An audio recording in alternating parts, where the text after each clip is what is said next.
ನಮಸ್ತೆ ವೀಕ್ಷಕರೇ, ನಮ್ಮ ಇವತ್ತಿನ ರೆಸಿಪಿ ನೀವು ನೋಡ್ತಿದ್ದೀರಾ ಶಾವಿಗೆ ಪಾಯಸ. ಕೆಲವೊಂದು ಸ್ಟೆಪ್ಸ್ನ ಫಾಲೋ ಮಾಡಿ ತುಂಬಾ ಸಿಂಪಲ್ಲಾಗಿ ಪರ್ಫೆಕ್ಟಾಗಿ ಹೇಗೆ ಮಾಡೋದು ಅಂತ ಇವತ್ತಿನ ವಿಡಿಯೋದಲ್ಲಿ ನೋಡೋಣ. ಎಲ್ಲರಿಗೂ ಸವಿತಾಸ್ ಹೋಮ್ ಕಿಚನ್ಗೆ ಸ್ವಾಗತ.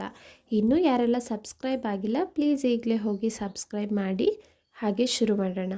ಈಗ ಸ್ಟವ್ ಹಚ್ಚಿ ಒಂದು ಬಾಣಲೆ ಇಟ್ಟು 4-5 ಸ್ಪೂನ್ ಆಗುವಷ್ಟು ತುಪ್ಪ ಹಾಕ್ಕೊಂಡಿದ್ದೀನಿ.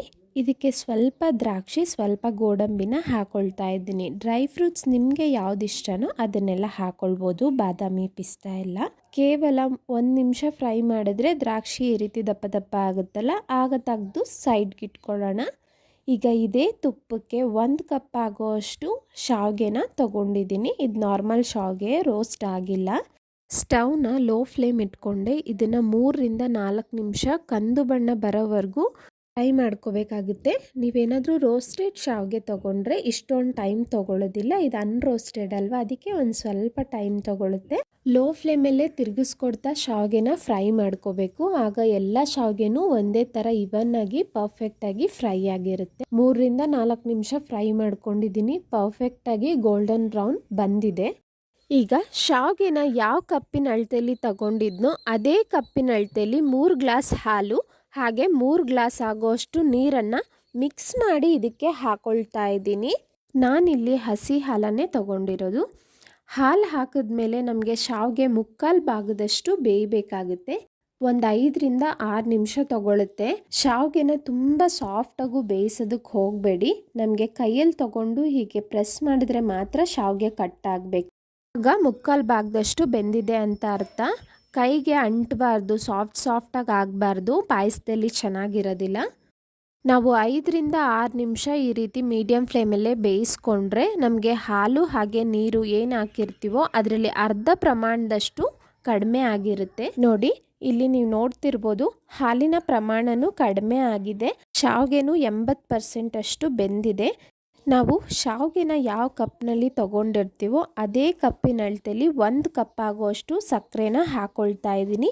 ಸಿಹಿ ಪ್ರಮಾಣ ಪರ್ಫೆಕ್ಟಾಗಿ ಸರಿಯಾಗಿರುತ್ತೆ. ನೀವು ಸಿಹಿ ಬೇಡ ಅನ್ನೋರು 3/4 ಕಪ್ಪಷ್ಟು ಮಾಡ್ಕೋಬೋದು, ಅಥವಾ ಇನ್ನೂ ಸ್ವಲ್ಪ ಸ್ವೀಟ್ ಬೇಕು ಅನ್ನೋರು ಇನ್ನೂ 1-2-3 ಸ್ಪೂನು ಸಕ್ಕರೆ ಹೆಚ್ಚಿಗೆ ಹಾಕ್ಕೊಳ್ಬೋದು. ಸಿಹಿ ಪ್ರಮಾಣ ತಕ್ಕಂತೆ ನೋಡಿಕೊಂಡು ಹಾಕ್ಕೊಳ್ಳಿ. ಇಲ್ಲಿ ಸಕ್ಕರೆ ಎಲ್ಲ ಕರಗಿ ಒಂದು 3 ನಿಮಿಷ ಆ ಪಾಕದಲ್ಲಿ ನಾವು ಶಾವಿಗೆನ ಬಿಟ್ಟರೆ ಪರ್ಫೆಕ್ಟಾಗಿ ಶಾವಿಗೆ ರೆಡಿ ಇರುತ್ತೆ. ಹಾಗೆ ಅರ್ಧ ಸ್ಪೂನ್ ಆಗೋಷ್ಟು ಏಲಕ್ಕಿನ ಹಾಕ್ಕೊಂಡಿದ್ದೀನಿ. ಇದು ಆಪ್ಷನಲ್, ಒಳ್ಳೆ ಘಮ ಕೊಡುತ್ತೆ, ಫ್ಲೇವರ್ ತುಂಬಾ ಚೆನ್ನಾಗಿರುತ್ತೆ. ಕೇಸರಿ ದಳ ಇದ್ದರೆ ಅದನ್ನು ಹಾಕ್ಕೊಳ್ಬೋದು, ಸ್ವಲ್ಪ ಯೆಲ್ಲೋಯಿಶ್ ಬರುತ್ತೆ ನಿಮಗೆ. ಇಲ್ಲಿ ಫ್ರೈ ಮಾಡಿರೋ ಅಂಥ ಡ್ರೈ ಫ್ರೂಟ್ಸ್ನ ಹಾಕಿ ಸ್ಟವ್ನ ಆಫ್ ಮಾಡಿದ್ದೀನಿ. ನೋಡಿ, ಪಾಯಸ ಕನ್ಸಿಸ್ಟೆನ್ಸಿ ಇಷ್ಟು ಗಟ್ಟಿಯಾಗಿದೆ. ತಣ್ಣಗಾದ ನಂತರ ಪಾಯಸ ಒಂಚೂರು ಇನ್ನೂ ಗಟ್ಟಿ ಆಗುತ್ತೆ. ಆ ರೀತಿ ಆದ್ರೂ ನಮಗೆ ಪಾಯಸ ತೆಳ್ಳಗೇನೆ ಇದೆ ನೋಡಿ, ಗಿಣ್ ಥರ ಆಗಬಾರ್ದು, ಆಗಲೇ ಪಾಯಸ ಚೆನ್ನಾಗಿರೋದಿಲ್ಲ. ನಾನಿಲ್ಲಿ 3/4 ಗಂಟೆ ಬಿಟ್ಟು ತಣ್ಣಗಾದ ನಂತರ ಸರ್ವ್ ಮಾಡ್ತಾ ಇದ್ದೀನಿ. ಆದರೂ ನೋಡಿ ಕನ್ಸಿಸ್ಟೆನ್ಸಿ ಈ ರೀತಿಯೇ ಇದೆ. ಈ ಪಾಯಸನ ನೀವು ಬಿಸಿ ಬೇಕಾದರೂ ಸರ್ವ್ ಮಾಡ್ಬೋದು, ಅಥವಾ ಫ್ರಿಜ್ಜಲ್ಲಿಟ್ಟು ತಣ್ಣಗಾದ ನಂತರವೂ ಸರ್ವ್ ಮಾಡ್ಬೋದು. ತುಂಬಾ ಟೇಸ್ಟಿಯಾಗಿರುತ್ತೆ. ನೀವು ಮದುವೆ ಮನೆಗಳಲ್ಲೆಲ್ಲ ತುಂಬ ಇಷ್ಟಪಟ್ಟು ತಿಂತೀರ ಅಲ್ವಾ, ಅದೇ ಫ್ಲೇವರ್, ಅದೇ ಟೇಸ್ಟ್, ಹಾಗೆ ಅದೇ ಕನ್ಸಿಸ್ಟೆನ್ಸಿನೇ ಇರುತ್ತೆ.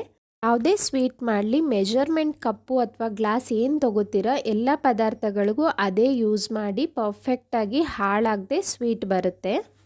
ನಮ್ಮ ಇವತ್ತಿನ ರೆಸಿಪಿ ನಿಮಗೆಲ್ಲ ಇಷ್ಟ ಆಗಿದ್ರೆ ಪ್ಲೀಸ್ ಲೈಕ್ ಮಾಡಿ, ಶೇರ್ ಮಾಡಿ. ಹಾಗೆ ಇನ್ನೂ ಯಾರೆಲ್ಲ ಸಬ್ಸ್ಕ್ರೈಬ್ ಆಗಿಲ್ಲ ಈಗಲೇ ಹೋಗಿ ಸಬ್ಸ್ಕ್ರೈಬ್ ಆಗೋದನ್ನು ಮರಿಬೇಡಿ. Thank you.